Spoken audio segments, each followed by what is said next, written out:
Hello, hello, Alessandro here. Good morning, good afternoon, good evening, wherever you are in the world. And now, today we're going to talk about what we believe is a burning topic, and it's going to be even more so now a burning topic, which is going to be hybrid meetings.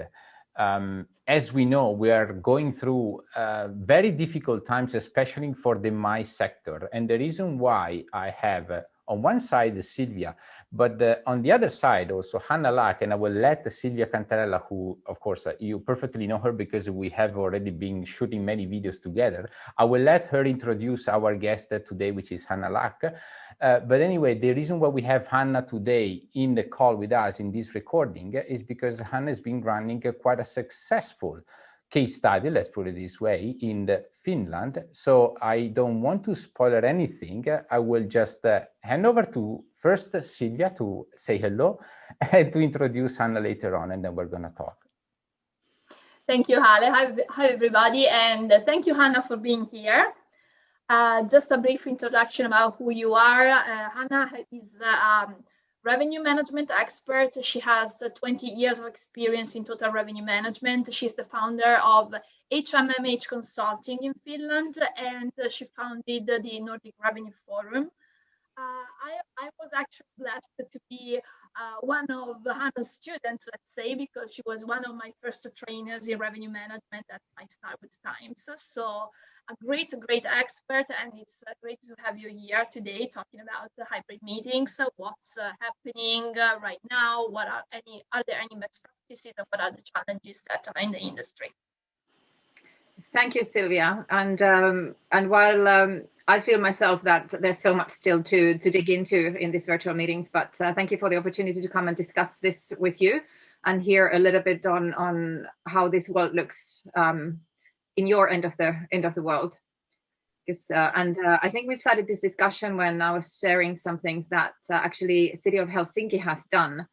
And I think they were rather quick to turn around to this new world, since they launched this meeting and Helsinki method for meeting and events back in June last year. And it took quite a long time before the industry was able to bring the new revised products, I think, after the pandemic started. And of course, globally, I think there's a lot of differences because of the restrictions and the situation, but it started to interest me. And then since the pandemic continued, of course, my revenue head started to make quick calculations of the changes that happened. And when you don't have the attendees in your meeting space, how do you cover up for that missing revenue? Mm-hmm. Hanna, let's clarify one second, because the hybrid meeting is a sort of buzzword. So what is a hybrid meeting? How we define a hybrid meeting? That is a very good question, and I think this also, it's as everything, it's in a spectrum. So for somebody, it means a Teams or Zoom meeting, and if you have a couple of attendees in one room, that's already hybrid in the most basic sense. But then, of course, it goes to like a real production, like a professional level production, and then it requires a lot of things. And I have to admit, there was a lot of things that I learned last year on when it goes to that level. And again, that means for our meeting venues, it's a very different revenue split, so to say, from the organizers, and it still leaves a big gap to this. But then, of course, for professional hybrid meetings, where you have part of the attendees locally and some through online attendance, oh my God, there's a whole new world we have to learn over there. So what, if I may ask, what are the main issues? Because you mentioned, I guess essentially being a hybrid meetings, meaning you have to manage both on-site and online people and attendees. So what are the main issues? I guess also technical issues or broadband or network, or what's your point of view on that? Yeah, and I think it really starts from you have to choose the technology that you're going to use. So all of a sudden, Team or Zoom is not the ideal when the event gets bigger. It can be done, but it's a little bit challenging. And then just to consider how the voice is, like even just the speeches, how they are addressed to the attendees, like physically, and then to those online. And then another one was, of course, related to this is the security. Depending on the chosen platform, how do the online attendees, how can they participate? How intuitive it is for them to use, and now we have so many different platforms. So it's I think it's a new jungle out there. We have to learn and figure out what's the best solution for each. And I think, Sylvia, you attended some events with this total virtual world, but that program requires for you to download something on your computer for it to work, right? Yes, it is indeed. From, let's say, a meeting organizer standpoint, of course, you have to create the most engaging experience possible, because having, persons and in-person meeting face-to-face, it's quite much easier. You can see the reaction of the people that are listening, and so it's a totally different environment. When you have a hybrid meeting, it's like having, two kind of audiences, let's say. So people that are attending in person, which is one audience, and people that are connected virtually, that is another audience. I indeed was listening to some interviews from meeting organizers that they actually said that's a big issue, because it's like interacting with two different audiences. So we are not yet there to a place where you just consider the audience as a whole, which would make the life of everybody easier. So there are these issues, first of all. And from the attendee standpoint, yes, it's true. Most of the times, at least from three meetings that I attended, you have to download some applications, or some others I didn't have to download anything. But still, as I'm saying, everyone is different. So there's no one, like, let's say, a general tendency, general trend in the market yet. And this is making things, I think, a little bit more difficult as well. Even if I think that it's an interesting environment, because, there are, I, for example, attended a hybrid meeting where I have my own avatar. So I like move around and interact with the other people. So it was like being in a space where we were all together, but still we could talk to each other through a microphone. So it was kind of strange. But I also had presentations. So I was virtually sitting in a meeting room and looking at the slides of PowerPoint from a virtual person talking. So it looked really weird, but I think that probably in 1, 2, 3 years time, that will be kind of the new normal. So what's your take on that, Hanna? Do you think we are really going there, or is it just like a phase that we are going through now? Because it's not a matter of doing the meeting, it's a matter of how we do the meeting. I'm just thinking, like, my personal experience, it's now almost 1 year been sitting on all kinds of online meetings. For sure, I don't think these are going to go anywhere, and they're now here. The technology that we were afraid of 20 years ago. I remember when they started talking about the video meetings, and we thought that it's the end of the meeting industry. I think this is kind of the time that it's happening, but still, it's also starting to get, to be honest with you, quite tiring to be staring at your screen all the time, even with the avatar. Okay, so it's a little bit more interactive, but it's still not the same. And I think this networking for sure is not as efficient, no matter how you do it. But then it's on the other hand, you can also make quick contacts. So, but again, that really depends on the technology that has been chosen, and also the type of event.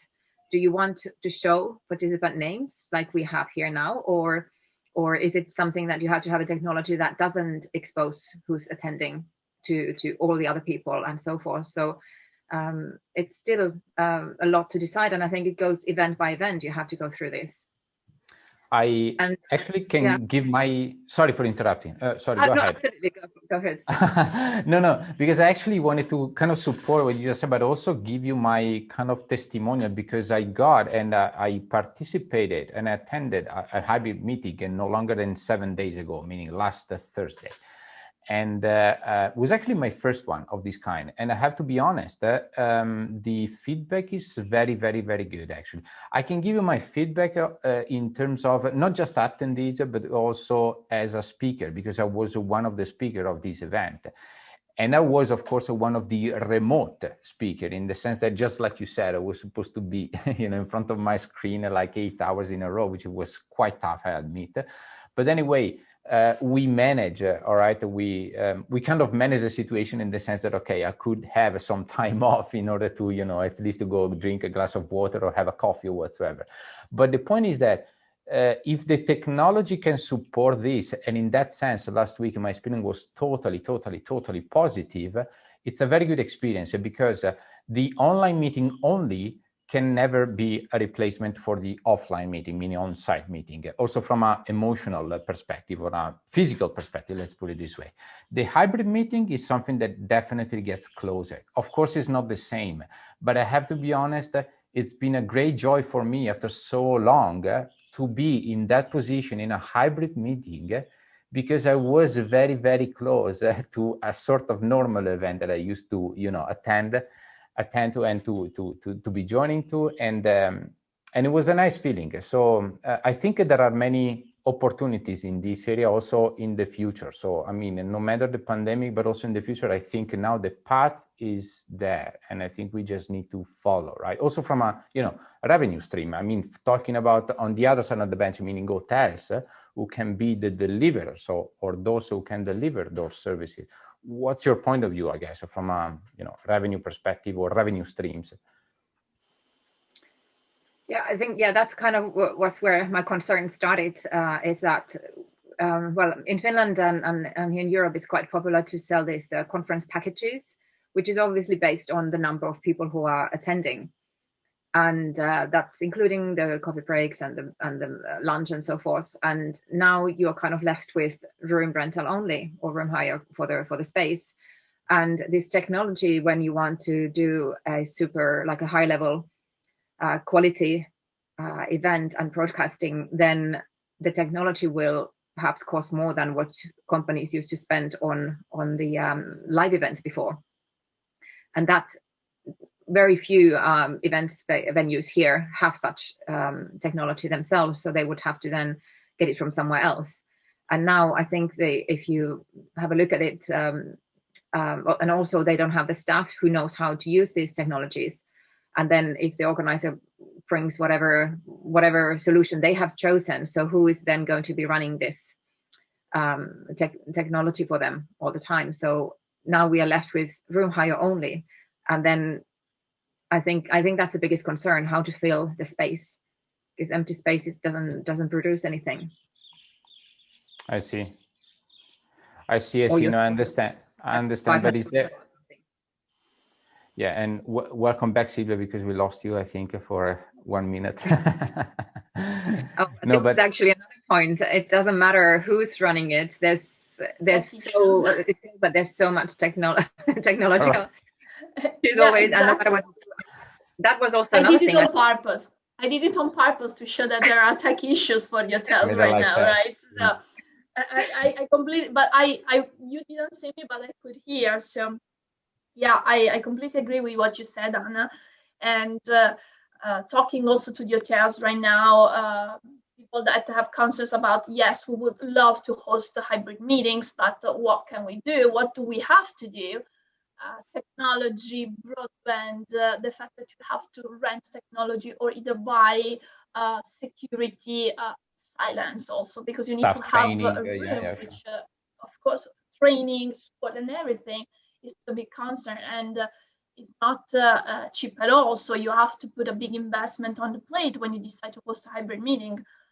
So there's an investment on the tech side, but also you have to factor the fact that you cannot expect the same revenue that you used to have in the past, because the attendees will be less. So besides the less attendees that you can eventually, charge on the meeting room rent or whatever it is, you're still lacking on F&B related to the event because you have less attendees on property. So everything is really connected, and this is the big concern of the hotels at the moment. So what we are seeing is that some chains are actually investing in hybrid meetings, and they are buying the technology in order to have it ready for the future. So this is an investment that a chain can do because I have economies of scale and a different spending power. But what do you think about, independent hotels, that when they ask you, should I buy the technology or should I rent it? I think that's a good question, and it depends on the market and the kind of companies that you have around you. But also, we're now already in February 21, so it's been a long time, and quite quickly, even schools and everything moved to online solutions. But I think it's been only like in large portions that I've seen hybrid events being advertised by different companies and chains this year. And like I said, the Helsinki, they were quick to react and basically providing, for example, so now I have, I think this one is from Zoom, some of the ready pictures, but then how many are using the opportunity that you're sitting on team meetings or whatever meetings, online meetings, majority of your week. So are you taking that opportunity and promoting your products behind you or your brand or whatever? And even that took a long time before people started to realize that they can have this virtual background. And then normally I have a branded background, but now I'm on a different account now, so I didn't have that access here. But that was also for Helsinki. They took the opportunity to promote Helsinki as a city, so you could have a virtual background from Helsinki. But on that note, I'm just wondering, is it too late already? I heard from a partner here. They are meeting organizers, and they also have like an online solution for booking meetings. But what they've seen is that bigger companies where they have some meeting space themselves, so they have already set up these virtual studios, and it's ready to go 24/7. You just book it like any other meeting room, so you don't even hassle with contacting service provider and ask if they have this ability, and they will have most likely good internet connections, because this came out in our event last year that it has a huge impact whether you can't big professional quality events, you can't run it on the Wi-Fi because of the way Wi-Fi works. This was something I didn't really need to concern myself with. I just needed to know we have a Wi-Fi, we can promote that to our customers. But then when you need a steady network to stream your content, then all of a sudden it becomes an issue, and perhaps smaller places in remote locations, they can't even offer this because they can't guarantee the connectivity. So I think that's another obstacle, so to say. Or then actually the question I always think when there's an obstacle, how can you make that your opportunity?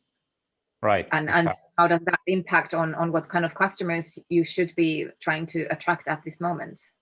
Right. So it's just like it's also, some pain points sometimes may turn into opportunities, essentially, just like you said. So it's a very good point. And do you have any? I mean, it's very difficult, of course, to predict the future. Is actually impossible. But do you have any expectations for this sector, let's say a relatively new sector, for the upcoming future, also considering what's going on today, like, for example, I don't know, the vaccines in the world, spreading over the world, how do you see it? Oh, that's I think that's a topic for another discussion. For another talk. Yeah, like the crystal ball for this. Yeah, it's you see all kinds of trends and best guesses or estimations on the future and recovery, and they already saw some early signs as soon as the countries are allowing people with vaccine are allowed to come in without quarantine and so forth. So we all have read those studies where they say that there's a lot of packed up demand in general. When the meeting industry is ready to recover, I think it goes into really, really niche sectors. Certain types of meetings will recover sooner, and I think it's just it's very hard to give a very broad estimation on that. I'm still thinking, I mean, yes, for sure, at the moment it's very hard on those who have the space to fill. But then for those who are providing the content, I think this has been very good.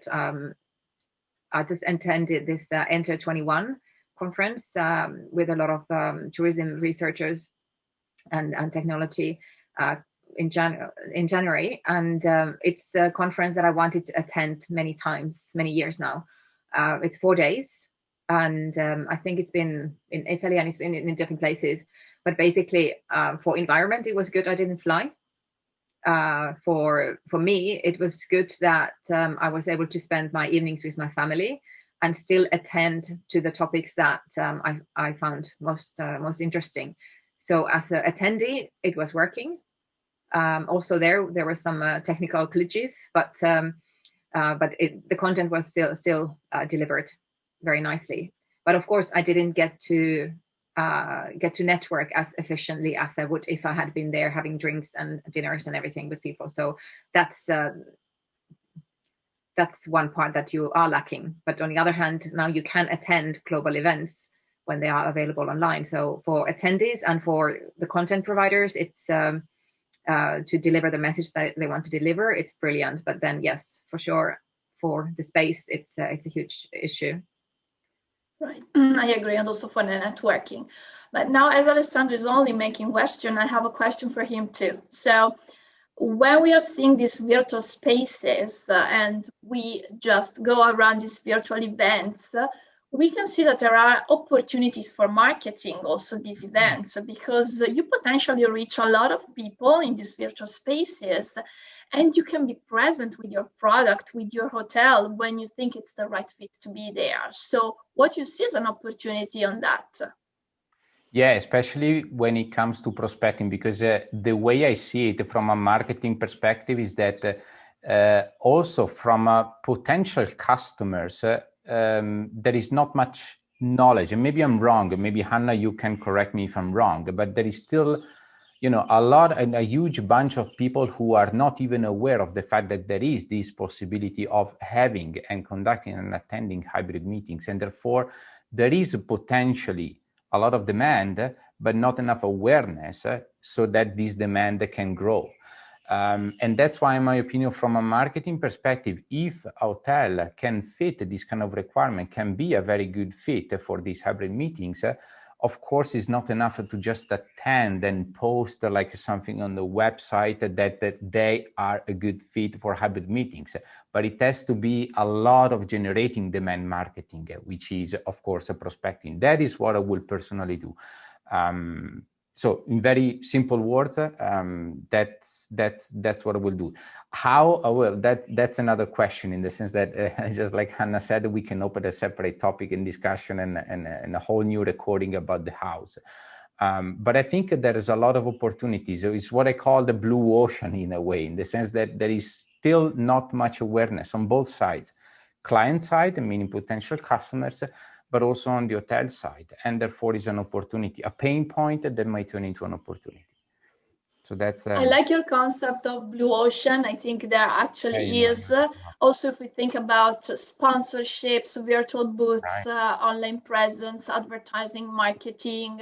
So I think that we as hotels, yes, we see that we have the opportunity for hybrid meetings. We have to be aware of the challenges that we discussed right now, technology costs and all that's related, but also I think we need to look at opportunities, and there are opportunities for visibility and marketing that will pay off in the future if we use the right tools and if we are present in the right way. So I think that, just to wrap up, hybrid meetings are definitely here to stay.